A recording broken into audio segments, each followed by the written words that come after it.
there are three events in UFO history that have made this motion picture possible. In the 1950s, Trevor James Constable unlocks one of the mysteries of UFOs. With the aid of infrared photography, he discovers the fact that some UFOs are invisible. By using infrared film in his cameras, he discovered UFOs that exist in a light spectrum that cannot be seen with the naked eye or photographed with conventional cameras. This opens a whole new aspect of the documentation of UFOs, and his discovery reveals some UFOs may be living creatures. He calls them critters. In 1994, his ASCE discovers a phenomenon called verdade, a life form invisible to the naked eye that we've never seen before. He also develops a technique for filming these life forms that exist in the realm of the very fast. He calls it skyfilm, using high-speed shutter speeds on camcorders. In 1995, NASA stops airing live broadcasts from shuttle missions after UFO footage has been made public, creating a controversy about how much NASA really knows about their existence. Looks like you got an object right in front of you, Mark. You're looking out there. I'm not sure what you're talking about. Never mind. That same year, Martin Stubbs begins recording what will be 5 years and over 2,500 hours of uninterrupted live broadcasts from NASA's own downloads. Today, we have digital camcorder technology that enables us to capture UFOs in full-color, high-resolution video. Invisible UFOs can now be captured in broad daylight by anyone. Two camcorders of the same make and model are set up side by side. Camera 1 on the left is set for regular daytime recording. Camera 2 on the right is set on night shot, which has been converted to shoot in broad daylight. On the regular camera, there's nothing in the sky. With the night shot camera on the right, a UFO that is in the infrared spectrum is clearly visible. What has never been seen that exists in the invisible realm of the infrared can now be seen using current camcorder technology. Using this new technology for filming UFOs invisible to the naked eye, someone out there will eventually capture the best UFO or ROD footage ever, and probably in high-definition video. UFO research, however, is only a part of the story. I think it's long past time to open this up to the public. Give us information to the young people of the world in this country. They want to hear it. They want it. Give it to them. Don't hide it and tell lies and make stories. They're not stupid. Eventually, there's going to be something happen that will make all of them have eggs all over their flags. And they're going to have to admit that they haven't been truthful at all.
The nations of the world will have to unite, for the next war will be an interplanetary war.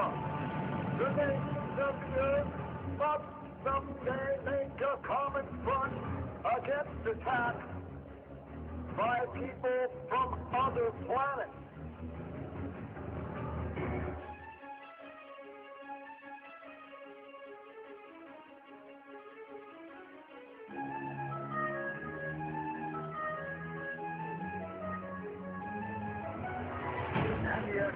guns went into action against unidentified aircraft in the Los Angeles area, ordered by the 4th Interceptor Command at 2:25 a.m. The unidentified object moved slowly down the Pacific coast from Santa Monica and disappeared south of Long Beach.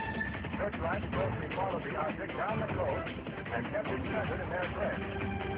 Shells frequently could be seen bursting near the object, but none appeared to hit it.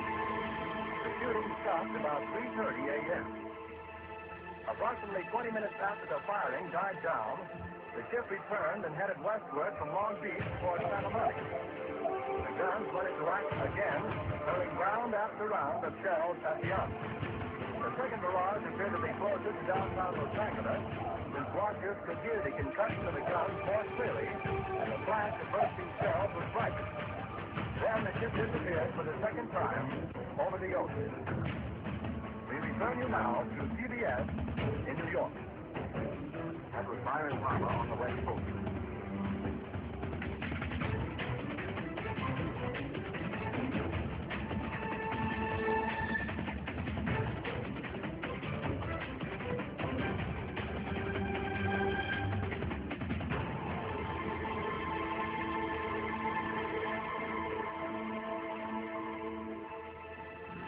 The Battle of L.A. was the first time that our military actually fired upon a UFO. The next day, the military told the press it was nothing but a weather balloon. Another report was that they fired at nothing due to war nerves. The Army was not too pleased with these reports.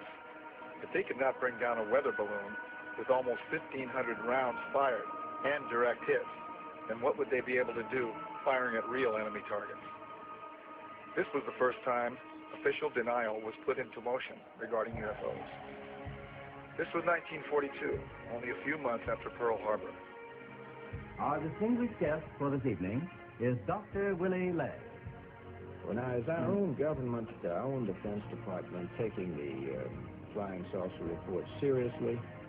They have to. After all, the Air Force, which is the one which is investigating, is charged with the defense of our skies. So if there's anything in the skies which they don't know and cannot account for, it makes them understandably uneasy. Major Donald E. Kehoe, a retired Marine Corps officer, insisted that the Air Force knew more than it was telling. We are being observed by some type of device which is ahead of us, far ahead of us, and is probably controlled by a highly advanced superior civilization. It has reached the point where many people in the Air Force have the same conclusion. In fact, the Air Force at one time had a top secret estimate that these things were interplanetary spaceships. Right now, if you report having seen a flying saucer, you open yourself up to ridicule too, which is something which is deplored by the Air Force. In other words, members of our audience who might, for one reason or another, see a flying saucer can make the reports to the Air Force and be rendering a service now, not invite ridicule. Yeah. Instead of being a subject for ridicule and a big joke, actually is a serious matter which could affect the lives of all of us. Actually, most people who report a UFO sighting are patriotic citizens who have been mystified by something that they've seen, and through a patriotic sense, report it to the local law enforcement officials or to the United States Air Force base near them. The first reports were brought in by quiet and sober citizens, like Frank Manor. I looked north of me, and there looked like a falling star. The air was red, kind of coming down, and on about a 45. And so then I watched it, and I was going to see if it landed, and then maybe go down and see what it was. Then when it got to the top of the trees, it stopped, and a blue and a white light come on. And I looked at it, and I thought I was seeing it. Frank Manor's UFO remained over his swamp for more than 4 hours. His children saw it, his in-laws saw it, residents of the area saw it. I saw it looked shaped like a pie. I couldn't see the front of it. I just saw the round front, and I could see the light on either side. I just wanted to stay there and keep my eyes glued to it. I couldn't leave. But I can't fathom it because it seems so unreal. William Van Horn, Hillsdale's undertaker and civil defense director, also spotted the UFO and was with his Geiger counter the next day, checking the mysterious perfect circle where the UFO had been seen. No one photographed it, but Sergeant Newell Schneider of the Sheriff's Office remembered it well enough to draw it. Oh, it moved very rapidly at any speed or whether any direction it wanted to go. Why it could change and go to the right or the left or go crossways without hesitating a bit. What do you think of it? Well, if they call it a flying saucer, that's what it is. The Air Force sent its chief scientific consultant on UFOs, Professor J. Allen Hynek, to check the Michigan sightings. Dr. Hynek agreed that the good citizens of Michigan had seen something in the marshlands. He thought they had seen marsh gas. They, as children on a farm, had many experiences with swamp rights, and that this was obviously the thing that it was, and they couldn't understand why the people in Michigan got so excited over swamp rights. Dr. Hynek's belief in marsh gases was not exactly welcomed by Ann Arbor Sheriff Douglas Harvey, who had some interesting things to tell me. Because if he's going to say it's marsh gases, I'll tell you now, in all due respect to Professor Hynek, he's all wet. I think this is a flowered up deal, because last night he was in my office, and this is what my statement will contain. And at 11 o'clock, he had no statement whatsoever to make. He told me he had no idea what it was, but he said the Pentagon said that he had to make a statement tomorrow. He said, I don't know what I'm going to say. So overnight, he comes up with this theory. Right now, if you report having seen a flying saucer, you open yourself up to ridicule. Well, you can look at here, the beer bottle's thrown. Look at my windshield. What would you think if somebody was throwing beer bottles at your house, stand out in the middle of the road screaming, you nut, you're fanatic, and all that? What would you think? You open yourself up to ridicule. Are you sorry now that you did tell people what you saw? Yes, I am. I'm sorry, because it's not that it's not the truth, but it's just the idea of the reaction of the people. They think you're a nut. Tell you the truth, that's just what they figure you are. And I'm not going to take it from where I don't want nobody down in here. I just leave me alone. You open yourself up to ridicule, too. Which is something which is deplored by the Air Force, is deplored by the Air Force, is deplored by the Air Force. If the thing lands right there by that pump, I'd never say a word. And he got out and talked to me. I wouldn't tell nobody. That's just the way I feel. I'm bitter and disgusted in the whole matter. According to the United States Air Force, in following a policy which is set probably fairly high in the Pentagon, there are about 250 or 300 extremely incompetent airline and military pilots in this country. The airlines let them continue to fly even though they have reported UFOs. The Air Force has been accused from time to time of hiding information about UFOs. What do you have to say to that kind of thing? Well, these charges are absolutely untrue. We have not been hiding anything. This is not an attack on the Air Force spokesman or the project spokesman. They are simply following orders to explain away all UFO sightings as quickly as possible when they become public and deny that UFOs really exist. UFOs were fairly new, and even though there had been sporadic reports throughout the late 1800s and early 1900s, they were simply nothing to worry about. Flying saucers had been reported and photographed worldwide. They were not an issue because the sightings, although seen by pilots and close to Army bases, did not seem to pose any kind of threat. They were simply passed off as strange lights or sightings of atmospheric and weather anomalies by untrained civilians who were seeing things that were easy to explain. After the attack on Pearl Harbor, it became apparent that our military needed to control who or what flew into our airspace. Radar was the newest technology for detecting anything in our skies that was not acknowledged to be our aircraft. The Battle of L.A. was an example of an unknown aircraft that was immune to all that our anti-aircraft guns could deliver. Nothing could bring this one object down. What was our military going to do to control this unknown threat? What would happen if the public found out these things were real, do to stop them? The only solution was to deny that there was any kind of threat from something we had no control over, something we could not stop. The solution included an official denial that would last over 60 years. The Air Force and the CIA hired and commissioned the top astronomers, scientists, and experts of those times to become the authorities on the subject of UFOs. These experts appeared on national radio and television and gave the naive, gullible, and patriotic public the myth about UFOs. Astronomer Thornton Page was on a CIA committee that investigated UFO reports in 1952. Its conclusion? No evidence of UFOs. Even highly regarded astronomer Carl Sagan was placed by the Air Force as a consultant on a scientific panel to deny the existence of UFOs. The official Air Force reply was that there was no cover-up, and there were no flying saucers from outer space. I would like to close by reading a very brief excerpt from the report of the Air Force's Scientific Advisory Board, which they made recently upon completing a detailed review of the subject of UFOs. This is a statement. The committee concluded that in the 19 years since the first UFO was sighted, there has been no evidence that unidentified flying objects are a threat to our national security. This was to become the greatest story ever denied.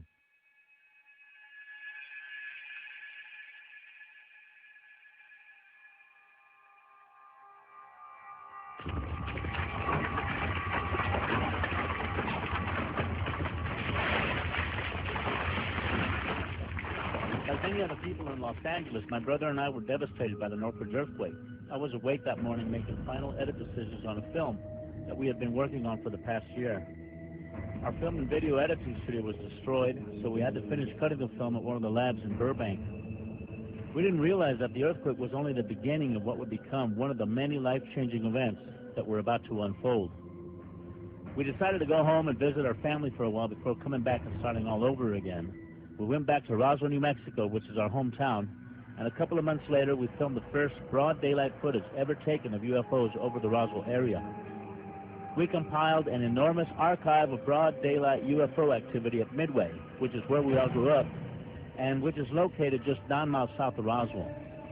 Midway is also the place where the rods phenomenon was discovered. A mysterious object has been caught on tape over Albany, New York.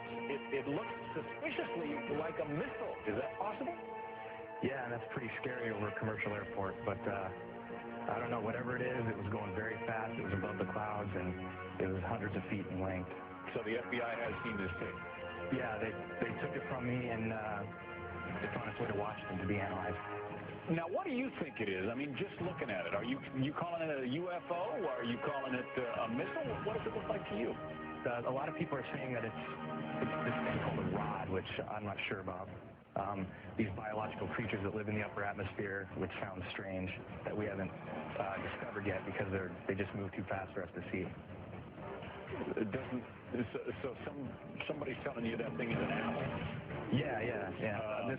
This guy, Jose Escamilla, he's been researching these for like 8 years. He has a website, and that's what he thinks. It's amazing. No telling what these things are going to teach us once we catch a specimen and investigate what its makeup is. But it's an incredible phenomenon. Whatever these things are, they've mastered the ability to travel through both mediums as if there's nothing really there. It's like traveling through dimensions. The rods are just one part of an enormous panorama of life that is veiled from normal human sight. You found that by using an extremely fast shutter, you could slow down and objectify something that would otherwise elude the photographic process. But that doesn't mean that they're not there. It just means that you need a device, an apparatus that will remove an optical limitation that you have. We don't reject the microscope because the microscope intensifies the power of human sight. Without it, the world of the microbe would not exist.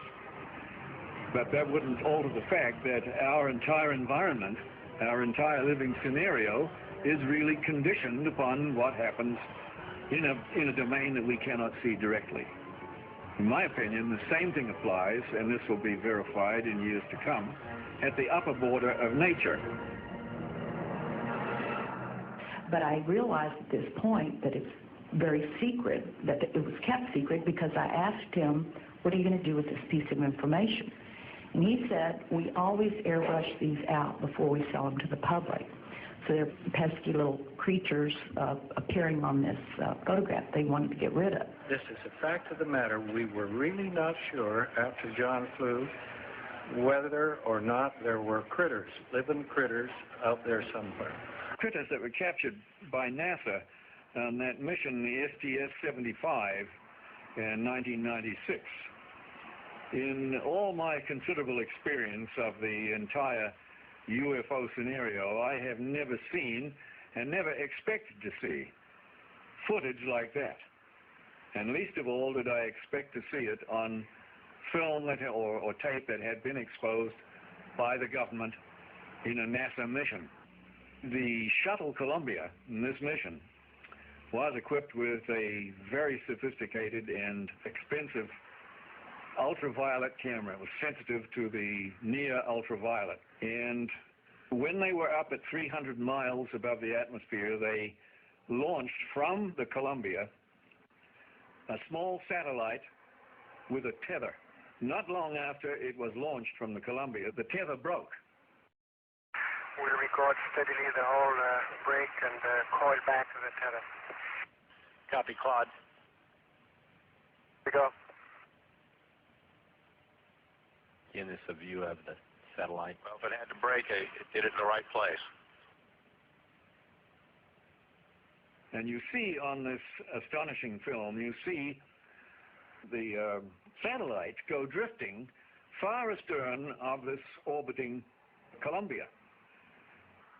The tether, which is 12 miles long, straightens out into a long white line, which you can see as plainly as could be. Columbia and the satellite now 77 nautical miles apart.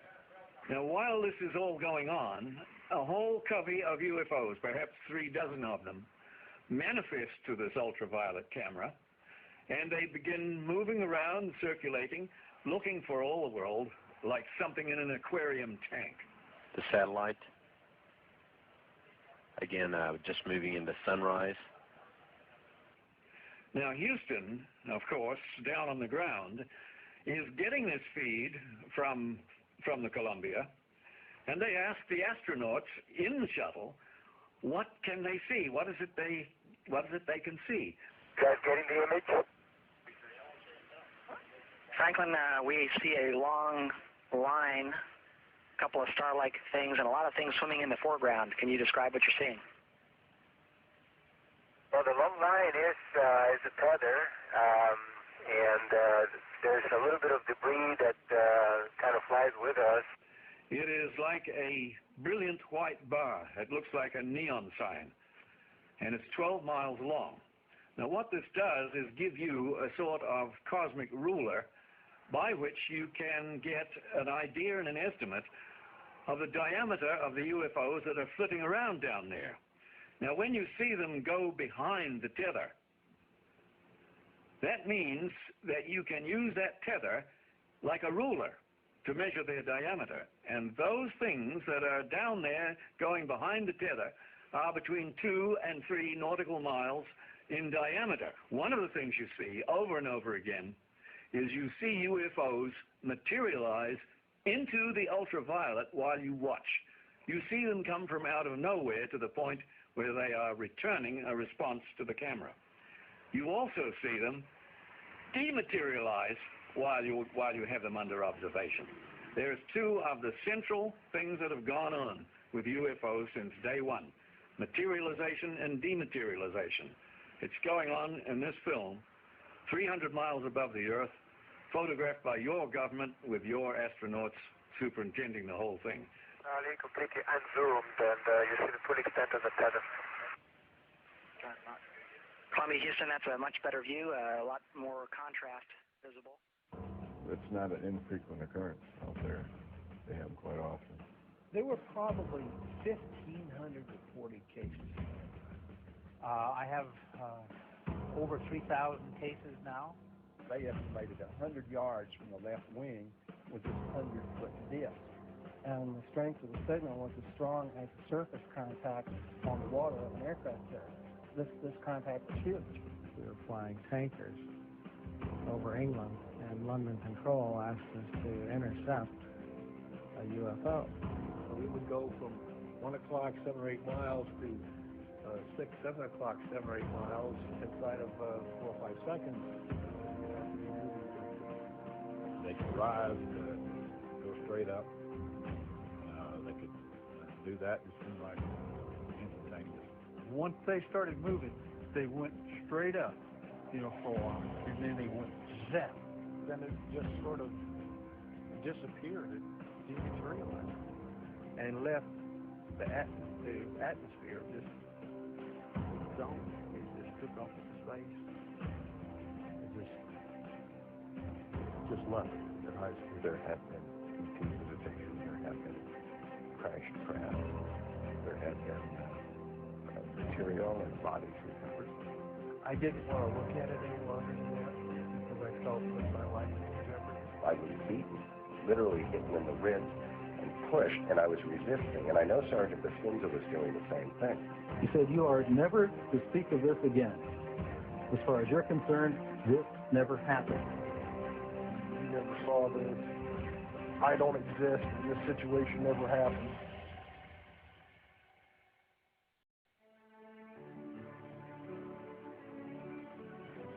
We are here today to disclose the truth about a subject that has been ridiculed and questioned, denied for at least 50 years. The reason we are coming forward now is that we are asking for the U.S. Congress and for President Bush to move towards an official inquiry and disclosure on this subject. Good morning, ladies and gentlemen. My name is Clifford Stone. I'm a Sergeant First Class, United States Army. My name is Dwayne Arneson. I served 26 years as a communication electronics officer in the U.S. Air Force. My name is John Callahan. I'm a retired FAA employee. I was the division manager for the Accidents, Evaluation, and Investigation Division. My name is Don Phillips. I was in the United States Air Force and had worked with certain intelligence agencies of the United States government. These are people who have been inside the CIA, NSA, NRO, Air Force, Navy, Marines, Army, all divisions of the intelligence and military community, as well as corporate witnesses, contractors to the government. My name is Dan Willis. My name is George Filer III. My name is John Maynard. My name is Donna Hare. My name is Carl Wolf. My name is Harlan Bentley. My name is Larry Warren. My name is Mark McCandlish. And these are folks who have been involved in so-called black budget or covert unacknowledged projects. These unacknowledged special access projects are taking in at least $40 to $80 billion per year.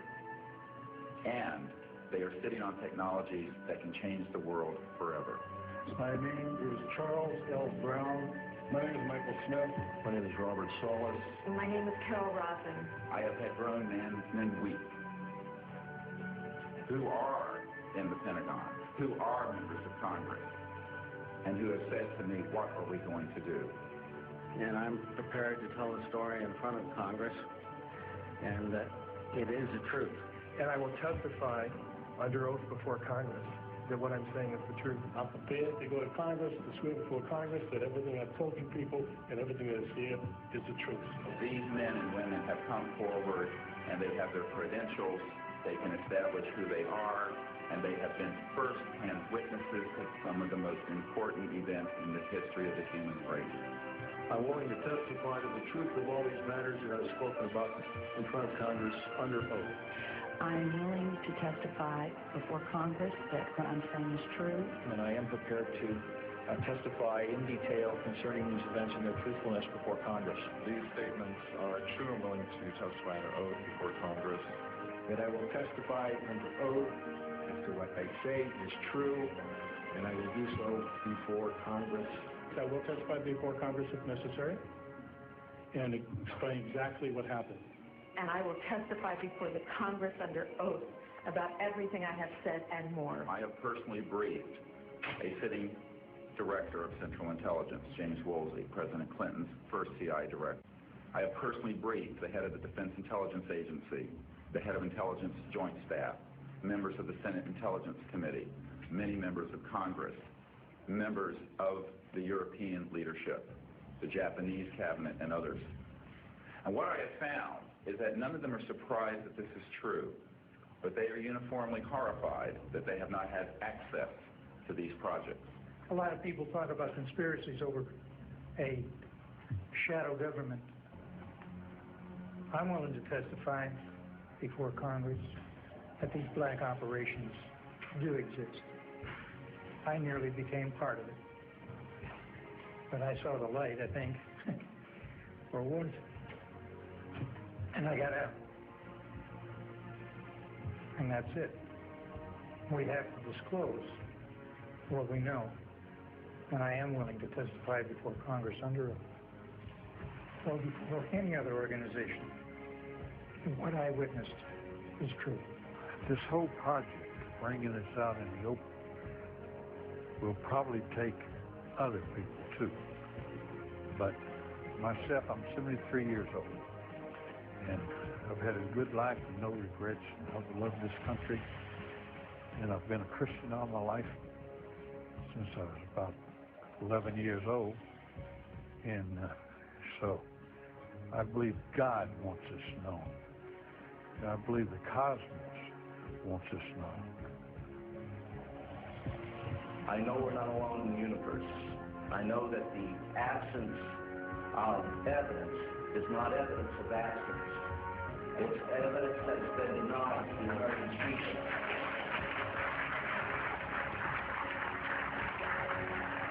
I stand before you today in my almighty God, and I tell you this. If Congress calls me in and says, will you testify in detail what you know, I stand here today prepared and ready to do just that. Governments must never lie to the people.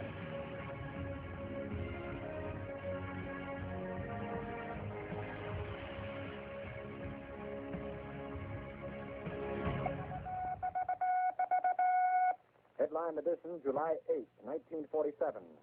The Army Air Forces has announced that a flying disc has been found and is now in the possession of the Army. Army officers say the missile, found sometime last week, has been inspected at Roswell, New Mexico, and sent to Wright Field, Ohio, for further inspection.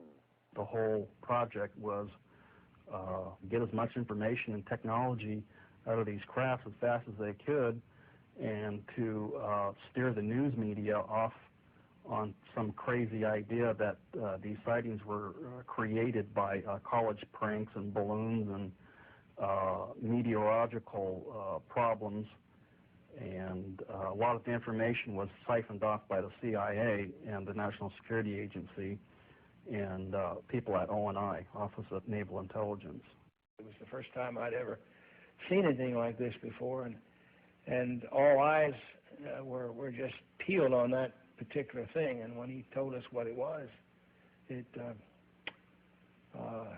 was frightening. It was eerie. There, you could have heard a pin drop in the room when it was first mentioned. Well, he said it had been taken from one of the craft that had crashed in New Mexico, and that it had been taken from a box of materials that the military was working on. They didn't use the word reverse engineering at that time, but it was something similar to the reverse engineering that they felt like they needed to work on, and it was going to take years to do this. I was a duty officer that night, and I went to the veterinarian section, and one of a sergeant I knew very well was sergeant of the guard that night. I told him, Sarge, how's everything around here? And he said, fine, sir. I told him, you know, they told me to be careful to watch this area because you have a sense of something sensitive here. He said, you want to see it, sir? I told him, yes, let's go look. And I knew the sergeant, right? He was a master sergeant. I went back, and there was 5 crates there, like 5 or 6, I think it was 5. I lifted one up, and here's this body there and floating in fluid. First, I thought it was a child because it was small. Then I looked at this head and all. And this was only happened a matter of seconds. Then I put the end back down, and the head was different. The arms were spindly. The body was gray. So right at that moment, I figured, I don't know what this thing is. So like in the intelligence business, I just better put it in the back of my head here and wait till maybe in the future I get corroboration so I can evaluate what it is. Curtis LeMay started to open up and talk about what he told me about Roswell and the crash that had occurred, and he told me that he was aware that it wasn't ours, it wasn't the military's, the Air Force or the Army or the Navy, and it was highly strange, was a highly strange vehicle that crashed. He said, I'm going to tell you something. He said, but if you say that I told you, I'll swear I never even mentioned it to you. I said, no problem. And he said to me, you know, I'm a member of General Douglas MacArthur's security guard. He says, I'm on my way to the States for TDY. He said, I'm going to tell you something. General Douglas MacArthur was very familiar with the Roswell incident, the crash material, and also the bodies, because he himself has seen them. There I started getting the Tosser reports. I started getting other crash reports, the artifacts I got. And I did get one time a report that NSA was getting signals from space, which were not just space noise or or unscrambled or something you couldn't read. They were really very perfect and looked like something was guiding them. There was a real message. We were never able to decode it. This was a very coordinated message. It wasn't just noise coming. It was a pattern. The one person I happened to meet and took quite a shine to, and he to me, was a Dr. Adolf Raum. Just a little background on him. He was from Switzerland originally. He was on the first A-bomb tests in the U.S. He knew Dr. Oppenheimer personally, and just a fine, fine gentleman. One night after supper and after a few martinis, I jokingly asked Adolf, I said, what do you know about the little gray men that are supposedly on ice here at Wright-Patterson? And I can distinctly recall his face turning ashen white. His voice got very stern, and he said, Arnie, he says, all I can tell you is that they were not weather balloons, and we will not talk about it again. You understand? And there was no uncertainty in my mind that we wouldn't talk about this further. You can safely say that, yes, there were some captured craft in Roswell, New Mexico, and yeah, they were real, and yes, we really did get some technology from them, and yes, we really did put it to work. How many bodies have been recovered? Don't know. How many crashes have occurred in which we only got debris from because they came and did their recovery before we got there? Don't know, but it has happened. It has happened.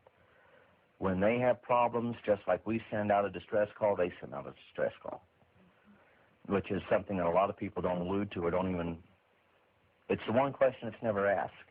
But here again, we think of them as something intangible, like that stuffed animal there. But they're living, breathing creatures, as mortal as you and I. They think, they have loves, they have likes, they have dislikes, they have social culture. This is so important to try to make people understand that that is the case. There were more crashes than Roswell, but people don't understand is that there was one in 1948, and there was another one in 1949.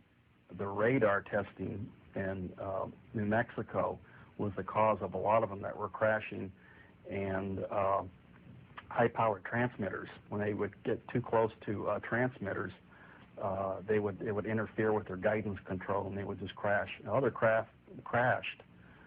We had shot them down. As an example of some of our precision, we have here a photo of an object re-entering the Earth's atmosphere. Through our programs, we were able to predict a precise time that this was going to happen and notified a particular agency who then went out with a camera and was able to obtain this photograph. What altitude? This is just entering the Earth's atmosphere somewhere around 400,000 feet. We've been successful. We crashed in White Sands, New Mexico. We tracked it. We were tracking it at the time, and we were successful in damaging enough where it crashed.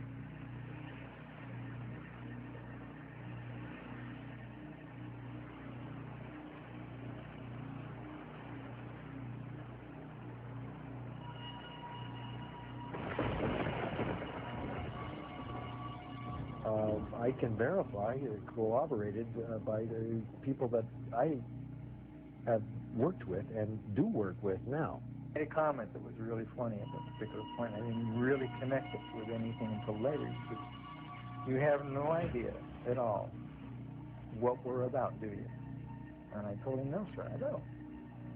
He says, well, someday the technology will be out there that has been totally back-engineered. Went right over my head at that particular point. When we gave information out, we gave it out, and and insisted they take the patents. But also we put a little bit of a requirement on that. Requirement, feed it back to us for the competitive edge of the Army. Take the patents, make all the money you want, but give it to the American people and give it to the world. The Japanese, they interviewed me, and I told them when we put the integrated circuit out, we also gave it to you.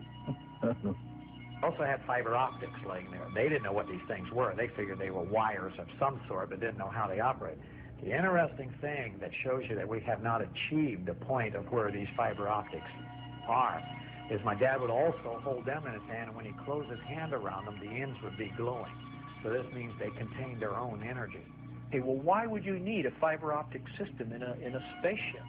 Well, okay, if suddenly everything in the vehicle suddenly becomes mass canceled, and even the electrons become mass canceled, it means that all of the telemetry that's going through your system is going to go out of haywire. It's going to be like suddenly the system goes through a phase change and everything's superconducting. Why use fiber optics? Because photons have no mass, supposedly. So they're unaffected. So it means that any information, any telemetry that you send back and forth to your computer, it doesn't matter if the computer functions at the superconducting level because it just makes it faster, more efficient, smarter. But you want to be able to control the aircraft so it doesn't crash. And what's the best way to do it with fiber optics? A second innovation involves the delicate task of monitoring composite surfaces against pressure, stress, strain, and chemical decomposition. This is often achieved through a series of vibrating sensors located along lengths of fiber optics which are embedded into composite materials. However, NASA has increased the sensing locations exponentially from what is currently available. Applications for the macrofiber composite are almost limitless. They had a big black curtain that divided the hangar into two different areas, and that behind these curtains was another big area, and inside this area they had all the lights turned off, and they go in, they turn the lights on, and here are 3 flying saucers floating off the floor. No cables suspended from the ceiling holding them up, no landing gear underneath, just floating, hovering above the floor. Deanne Davis with United Press International. Could you please address the vehicle that there was a drawing displayed of? Why would this vehicle be on display at an air show? He said there were 3 vehicles. The first one, the smallest one, the one was partially taken apart, the one that was shown in the video that was running in this hangar, November 12, 1988 at Norton Air Force Base, was about 24 feet in diameter at its widest part, right at the base of that flange. In a few instances, I can say there are clearly over-unity electromagnetic devices, things that produce more electrical energy out than in. This is an alien reproduction vehicle, and just to be clear, this means that it is based on advanced anti-gravity and zero-point energy propulsion systems. The next biggest one was 60 feet in diameter at the base. There are corporations such as SAIC, Lockheed Martin, Northrop, and others that deal specifically with advanced energy and propulsion systems connected to UFOs. And I think that what has happened, from the best we can tell, is that we have lost control of these projects from a constitutional law perspective because the infrastructure within military intelligence and corporate channels is so well funded. Oh, by the way, and the largest of 3 vehicles was about 120 to 130 feet. And that's massive. Think about it. It's just huge. The reason it's called alien reproduction vehicle is that it's based on the study of extraterrestrial vehicles, but it is manufactured by human military intelligence, aerospace contracting arrangements. We are not in Kansas anymore.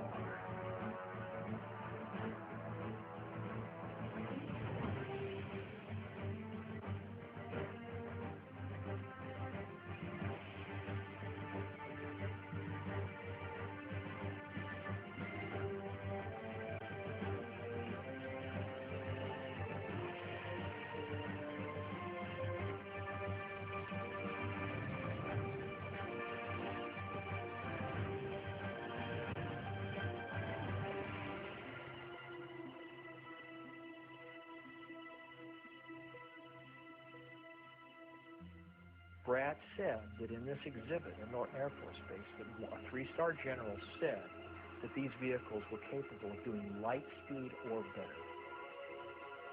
I think they made a mistake with Roswell. Rather than admitting it, they covered it.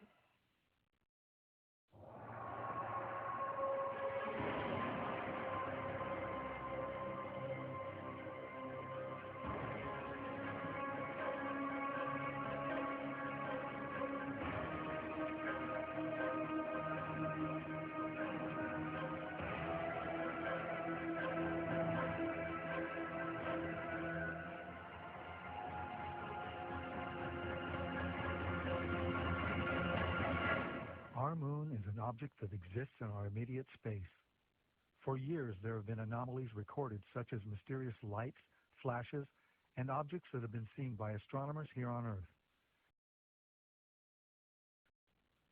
NASA released a compilation of these recorded reports prior to the first moon mission.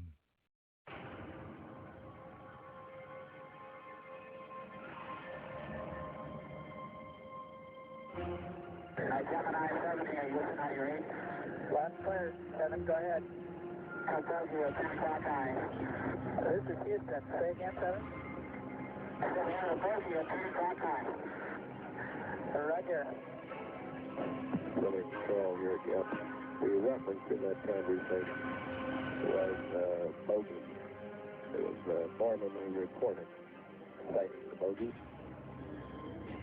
This is Southern Control Houston at 4 hours, 24 minutes into the flight.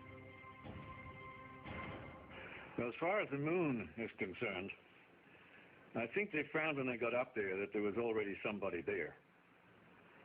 And I wouldn't want to say any more than that. But they got out of there and they haven't been back. But I have seen certain documents and read certain reports that indicate that there's somebody already there that knows a lot more than we do and would be willing to run us off if we didn't go on our own. I doubt that we will go to the moon again. It has been argued that the moon could be used as an indicator of extraterrestrial visits to our solar system.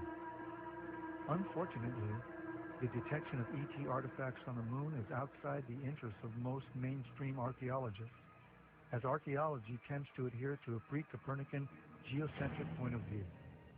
It is generally accepted that the search for alien artifacts on the moon is not necessary because there are none. Given the success in using terrestrial remote sensing to find archaeological sites on Earth, can similar techniques be used to find possible artificial construction on the moon and other planets? For example, the ancient Corinthian fortress Khoi Kragan Kala in Uzbekistan, constructed between the 4th century BC to the 1st century AD, appeared as an impact crater before excavation in 1956. On the moon, Khoi Kragan Kala would not be perceived among all the other impact craters. In 1962, Carl Sagan spoke on the possibility of discovering alien artifacts on the moon, stating that forthcoming photographic reconnaissance of the moon from space vehicles, particularly the far side, might bear these possibilities in mind.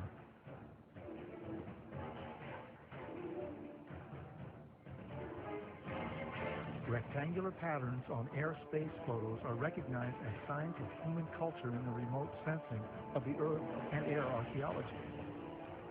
It seems reasonable, then, to search for rectangular patterns on the moon or on Mars.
I walked into the photo lab in the restricted area, and this was between missions.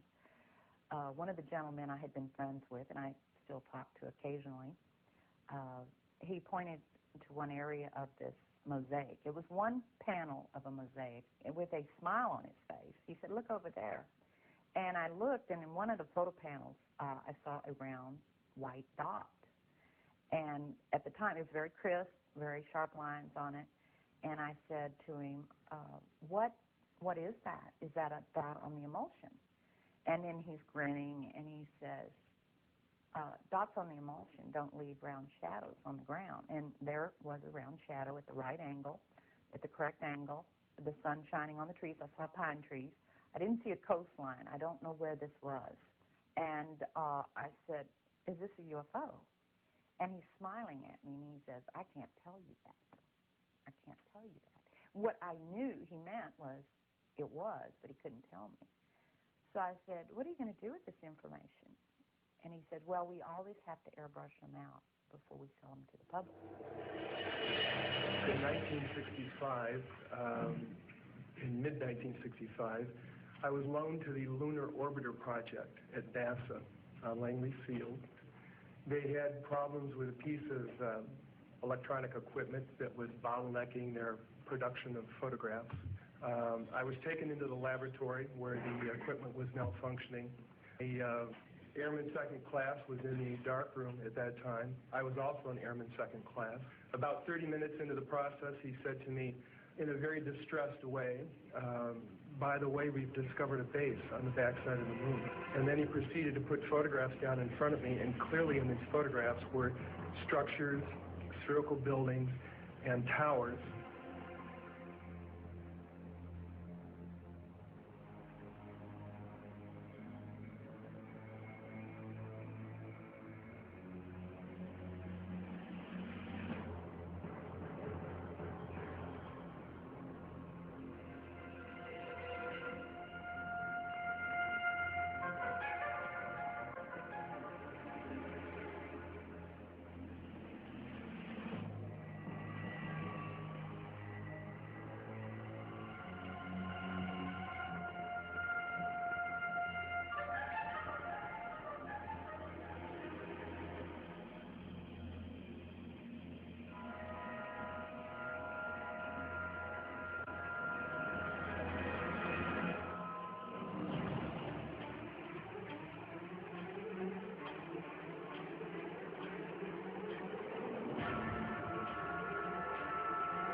Always airbrush these out before we sell them to the public. There and showed this base, which had geometric shapes. There were towers, there were spherical buildings, there were very tall towers, and things that looked somewhat like radar dishes, but they were large structures. If I compare it to what I'm seeing now, because I do have photographs that have artifacts in them that are similar to what I saw, they're massive. Some of the structures are, half a mile in size. So they're huge structures. Some of the buildings seem to have very reflective surface to them. A couple of structures that I saw reminded me of cooling towers at power generating plants. They had that sort of shape. Some of them that were just very, very straight and tall with a flat top. The particular shot that I saw, there were several clustered together over a landscape, a fairly large landscape.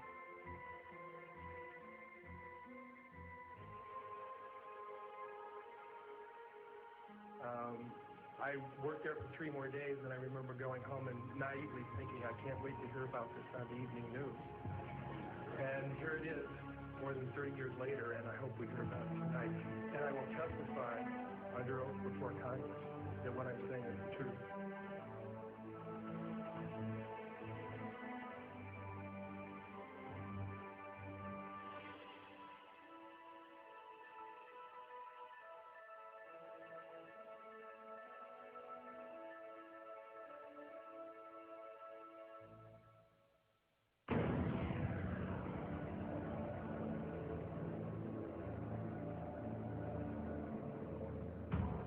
1959, the U.S. Army completed a plan for a manned military outpost on the moon. The Horizon Lunar Outpost was said to be necessary to protect United States interests on the moon, to conduct moon-based surveillance of the Earth and space, to act as a communications relay, and to serve as a base for exploration of the moon. The permanent outpost would cost $6 billion and become operational in December 1966 with 12 soldiers. The base would be defended against Russian overland attack by man-fired weapons. The Apollo program began only 2 years after the Horizon report, but a moon base would not have been established earlier than the 1970s. During the discussion of UFOs, the question ultimately is going to come up, can any government keep secrets, let alone the U.S. government? And the answer to that is unequivocally yes. People in high-level government have very, very little, if any, information, valid information about this. Most have no more knowledge than the man in the street. There's always been what they call the need to know. They keep pretty much each organization an island unto itself. I looked at him and I was pretty startled because I'd worked out there several years and never seen anything like this, never heard of anything like this. I had a top secret crypto clearance, and I could go into areas where my commanders, some commanders could not even get in. He was a civilian, but had done a lot of work with NASA on a lot of committees and what have you. And I think his problem was the fact that he hadn't heard about this. They can't get in there because they don't have the need to know, even though they have the same clearance as the guy that gets to go in there. He knew that he was very important because he was on a lot of committees in NASA. And since he was very important but hadn't heard about this thing, this couldn't be true. The UFO secrets can be kept secret from other people who have the same security clearance. And the truth is, they have hidden things like UFO and extraterrestrial information from us for years.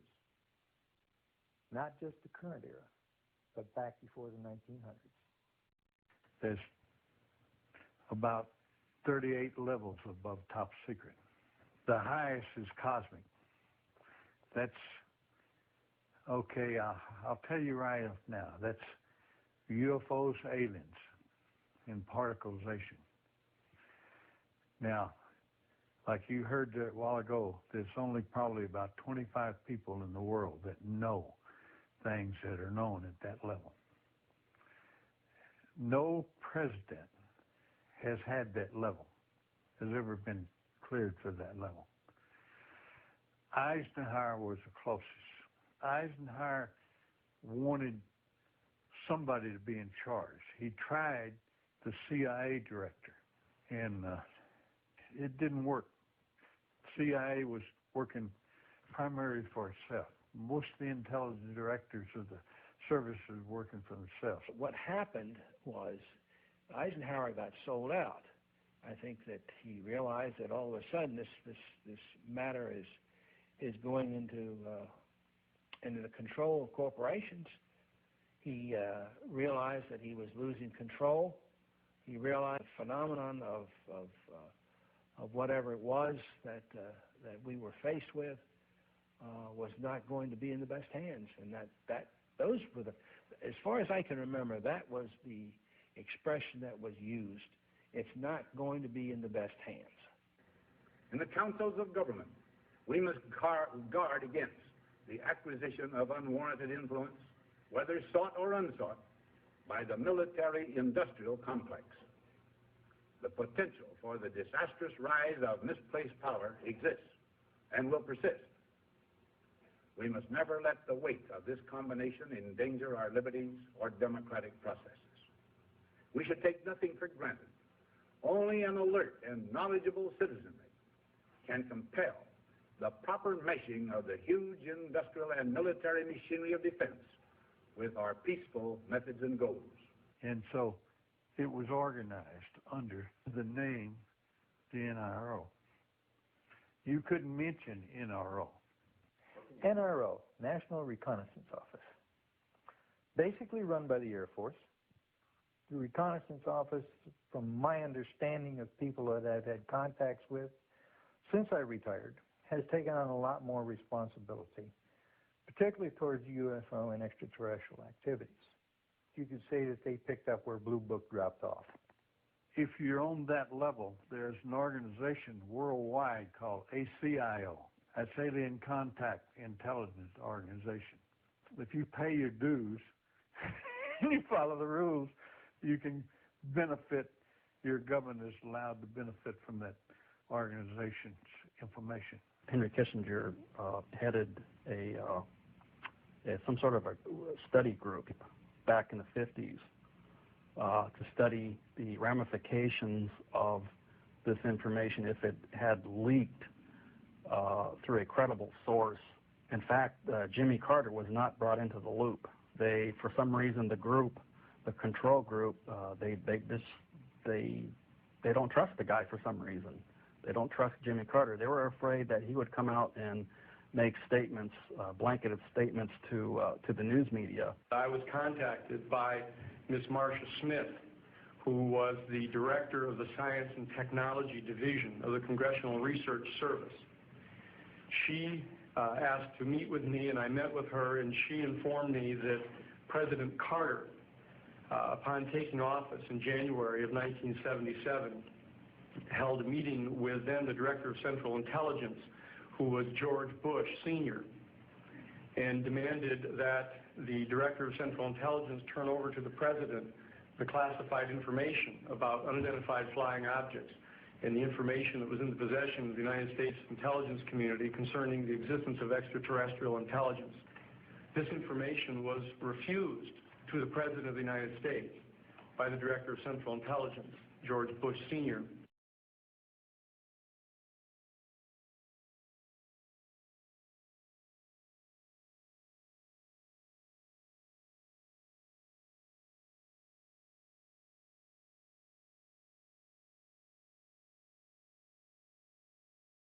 Told us we could not talk about this to anyone, including any of the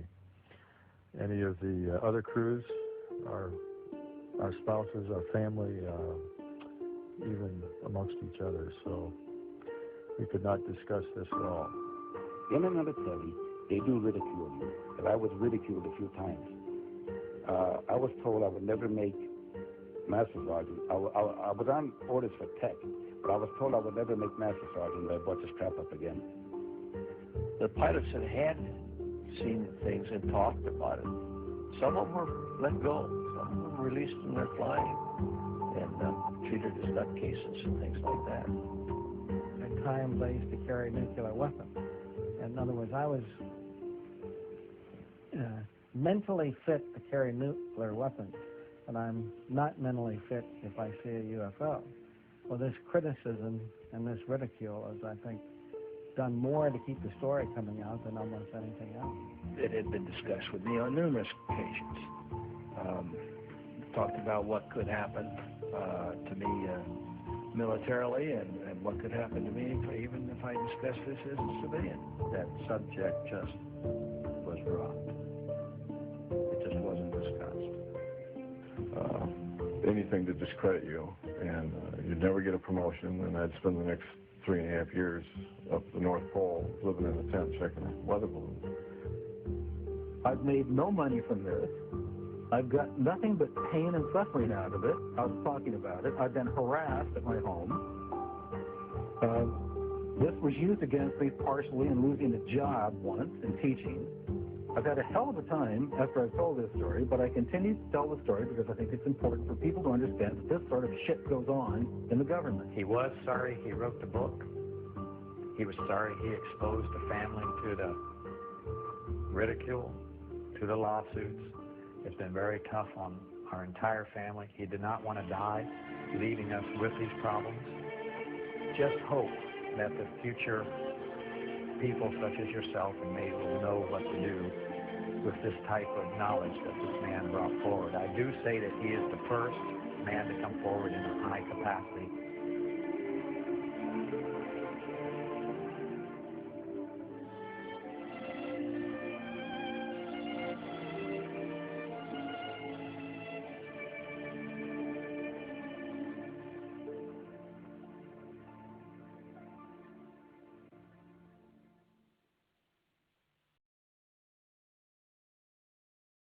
measures have been taken by agencies to terminate people who appear to be inconvenient or troublesome through lying too much.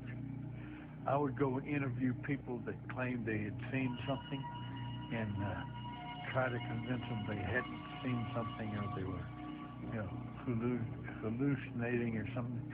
Well, if that didn't work, another team would come in and give all the threats and threaten them, their family, and so on and so forth. And they would be in charge of discrediting them, making them look foolish, or so on and so forth. Now, if that didn't work, then there was another team that put an end to that problem, one way or the other.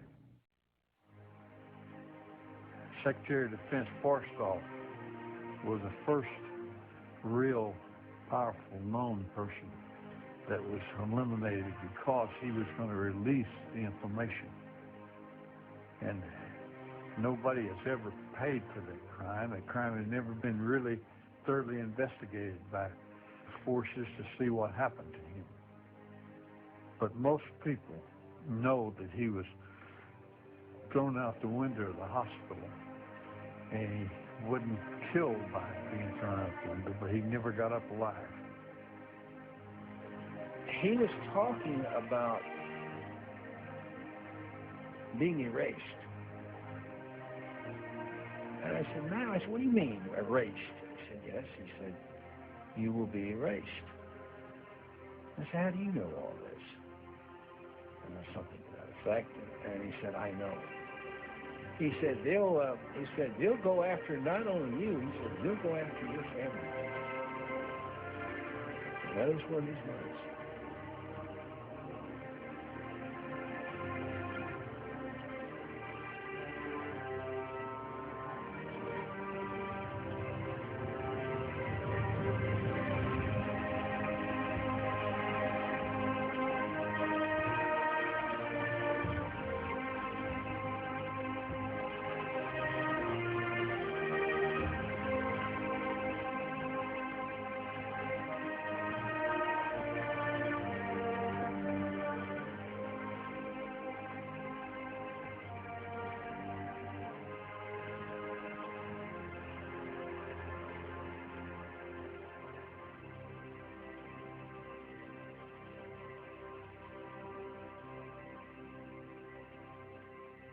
And they're yelling at me, and they're hollering and cursing. And you didn't see anything, and we'll do you and your whole goddamn family. And they're it was basically that for about 8 or 9 hours. They're just off on their own.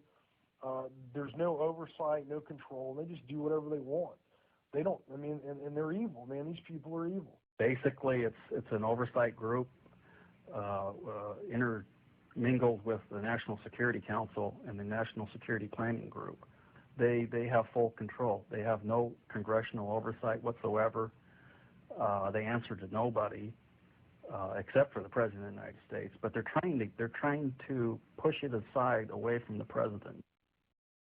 When I was a corporate manager of Fairchild Industries in 1974 through 77, I met the late Dr. Werner von Braun in early 74. At that time, von Braun was dying of cancer. But he assured me that he would live a few more years in order to tell me about the game that was being played, that game being the effort to weaponize space. Weapons in space is still a big enigma. Black covert operations have always been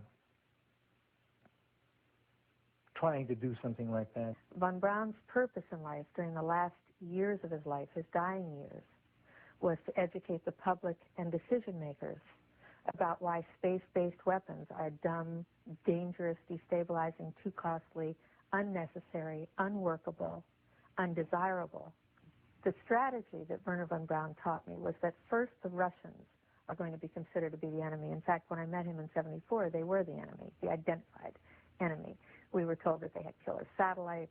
We were told that they were coming to get us and control us, the dirty commies, that whole story. First, the Russians were the enemy against whom we're going to build space-based weapons. The ballistic missile defense system is probably a pipe dream in the sense that if what it's designed for is that you know where it's coming from. And when we had Russia, there was a 50-50 chance that you knew about where it would be coming from. In 1977, I was at a meeting in Fairchild Industries in a conference room called the War Room. And in that room were a lot of charts on the wall with enemies, identified enemies, names that people had never heard of, names like Saddam Hussein and Gaddafi. But we were talking then about terrorists, the potential terrorists. No one had ever talked about this before. But this was the next stage after the Russians against whom we were going to build space-based weapons, these terrorists. They wanted a weapon system they could put in space that would stop a ballistic missile. That was the concept. This is 1977. And they were talking about creating a war in the Gulf region when there was $25 billion in the space-based weapons program that yet had not been identified. It wasn't called the Strategic Defense Initiative, at least, until 1983. This weapons system then had obviously been going on for some time that I didn't know anything about. When Star Wars was brought out as an idea, which was before Reagan actually, and incorporated into his administration, it became pretty much a window dressing, as when people would call it, but there was a lot of truth behind what they were trying to do. They knew the basic principle of what they wanted to do. So I stood up in this meeting in 1977 and said, I'd like to know why we're talking about space-based weapons against these enemies. I'd like to know more about this. Would somebody tell me what this is about? Nobody answered. They went on with this meeting as though I hadn't said anything. We heard a lot about terrorism. Then we were going to identify third world country crazies. We now call them nations of concern. With the rogue nations we have today, it's absolutely ludicrous. But he said that would be the third enemy against whom we would be needing to build space-based weapons. And the next enemy was asteroids. Now, at this point, he kind of chuckled the first time he said it. Asteroids, against asteroids, we're going to build space-based weapons. So it was funny then. And the funniest one of all was against what he called aliens, extraterrestrials. That would be the final card. And over and over and over, during the 4 years that I knew him and was giving his speeches for him, he would bring up that last card. And remember, Cal, the last card is the alien card. We're going to have to build space-based weapons against aliens. And all of it, he said, is a lie.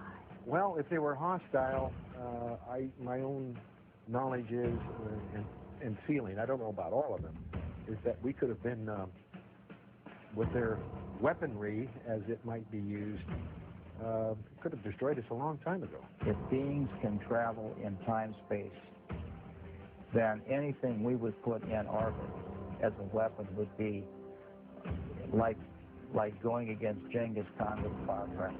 Now, some would like for us to believe, like to develop the idea that aliens and people are our enemy now, but that's not true. I noticed the satellite's positions. Now, this is supposed to be a system that tracks radar anomalies on Earth, right? You know, the whole thing, movement. Yep, that's what it does. And there's why are half of them pointing towards the outer space? Towards the moon, towards areas that are just blank space. I have concluded that I'm fighting against the clock,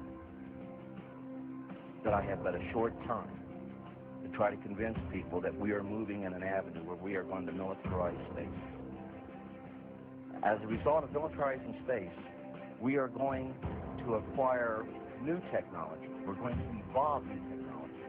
These half of those satellites you got up there aren't looking at Earth.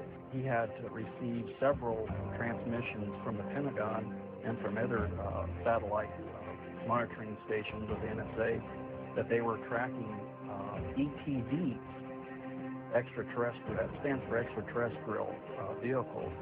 I said, what are they looking for? Well, you got to have me know about that. We put nuclear weapons out in space as a line of defense, and we was ready to blow them up if they started in. He didn't mention a timeline, but he said that it was going to be speeding up faster than anybody could possibly imagine. Okay, we're not joking about this, but Dan was at window 1. He looked out, he saw an object floating nearby. We took several pictures of it. It's fairly small.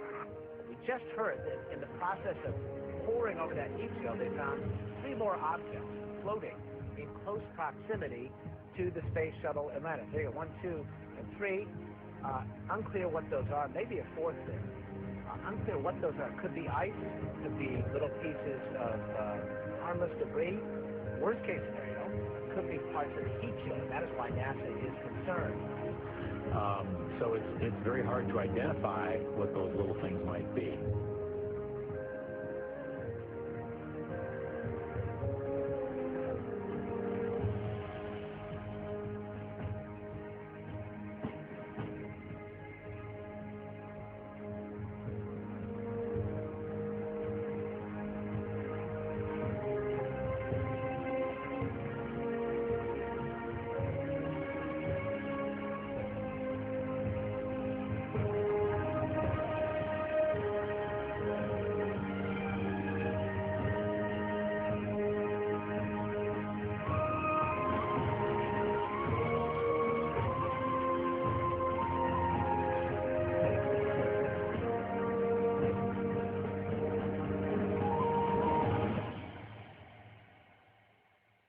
We are going to acquire new technology. We're going to evolve new technology that's going to lead us into interstellar travel.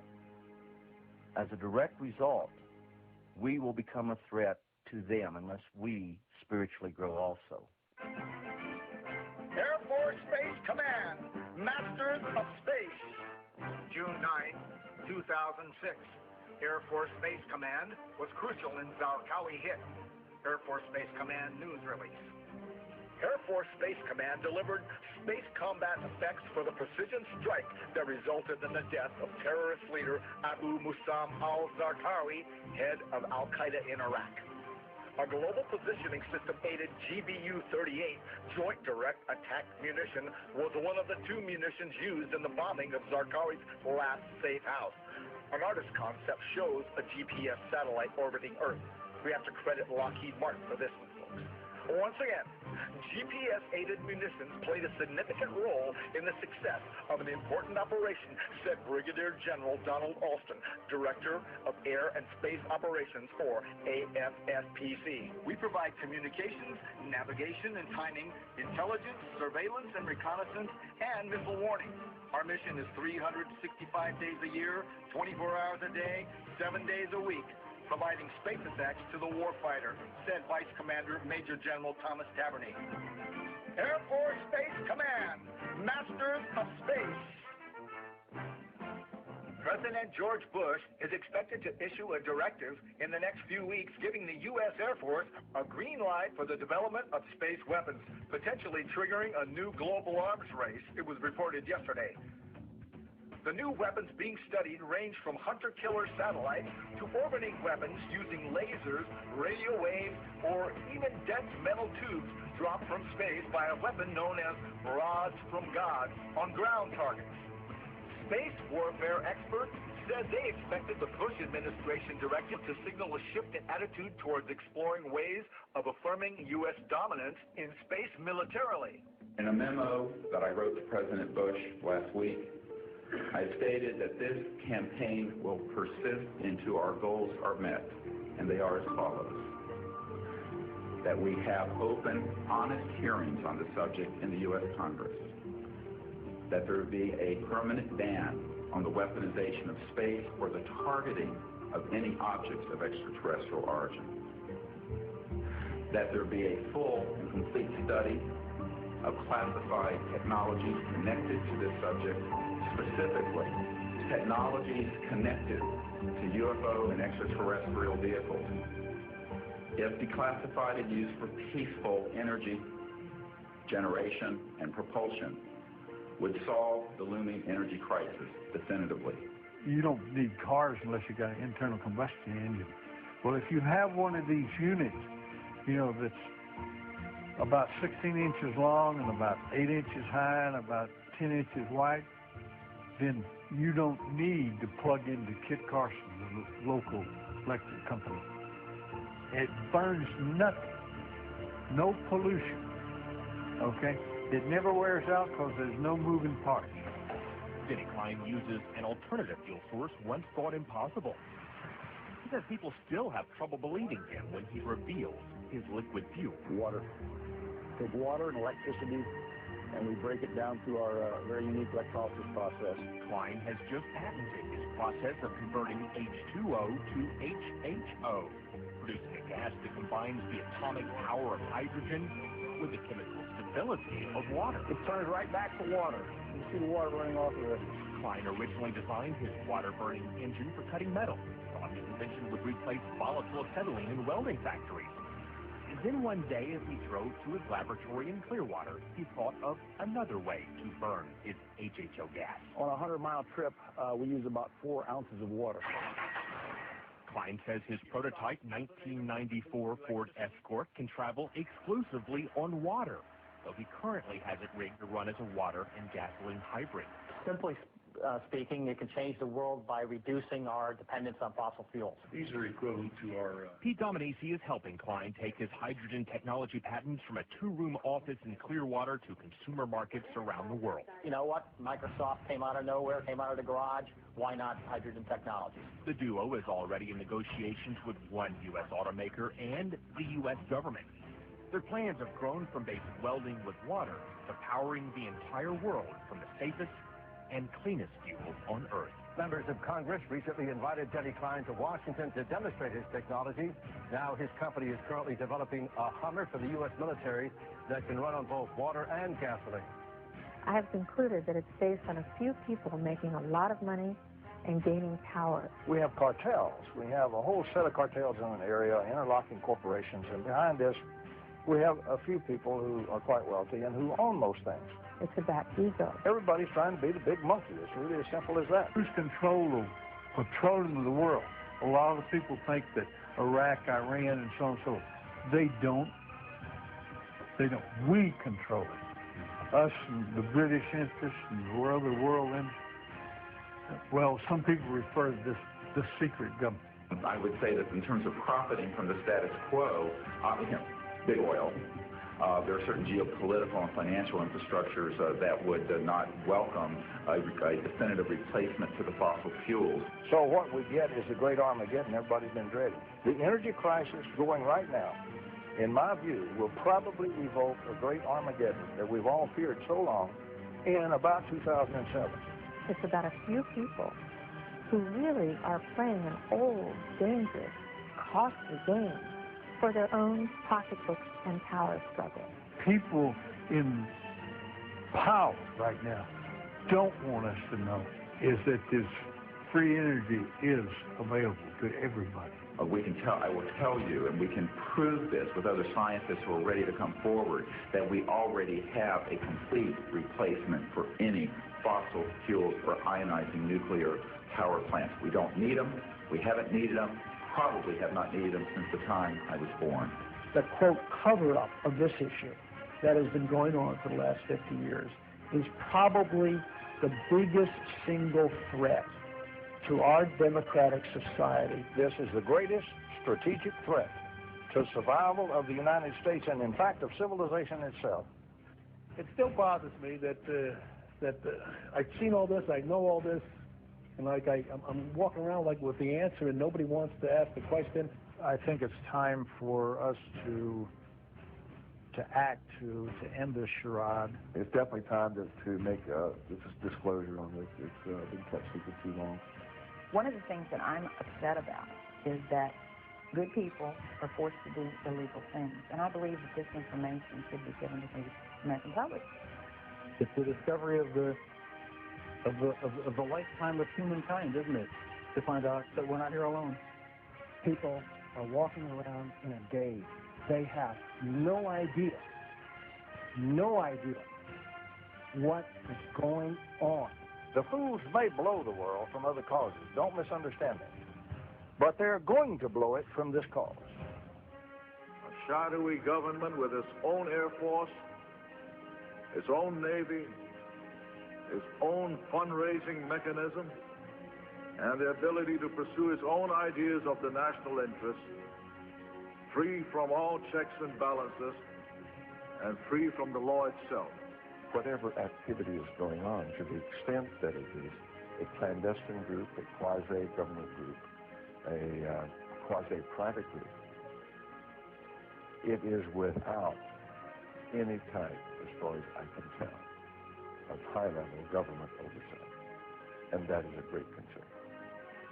We have contact with aliens not originating from some foreign country, but from some other solar system. And I have been a party to that.